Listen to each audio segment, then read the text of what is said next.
અરવલ્લીમાં કૌટુંબિક સંબંધોને શર્મસાર કરતી ઘટના સામે આવી છે।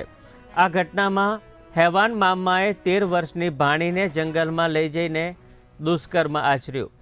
અરવલ્લીના મેઘરજ ગ્રામ્ય વિસ્તારમાં રહેતા નરાધમ મામાએ માસૂમ 13 વર્ષીય ભાણીને શામળાજી નજીક ખોડંબાના જંગલમાં લઈ ધમકી આપી દુષ્કર્મ આચર્યું હતું। ત્યારે આ ઘટનાની જાણ બાળકીના માતા પિતાને થતાં ટિન્ટોઈ પોલીસમાં હવસખોર મામા સામે ફરિયાદ નોંધાવી હતી।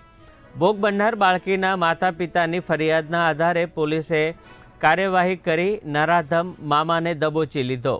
આ સમગ્ર મામલે ભોગ બનનાર બાળકીના પિતા દ્વારા ટિન્ટોઈ પોલીસ સ્ટેશન ખાતે ફરિયાદ અપાતા ટિન્ટોઈ પોલીસ હરકતમાં આવી। પોલીસે આરોપીને ઝડપી લેવા ચક્રો ગતિમાન કર્યા અને ગણતરીના કલાકોમાં જ આરોપીને ઝડપી પાડી પોક્સો એક્ટ હેઠળ ગુનો દાખલ કરી વધુ તપાસ હાથ ધરી। ગત 25 ફેબ્રુઆરીના રોજ ટિન્ટોઈ પોલીસ સ્ટેશન વિસ્તારમાં એક ઘટના એવી બની કે જેમાં સગા મામા દ્વારા પોતાના બેનના ઘરેથી પોતાની સગી ભાણીને પોતાના ઘરે લઈ જતા વચ્ચે રસ્તામાં એક ગામની સીમમાં એમની સાથે એમણે દુષ્કર્મ આચર્યું।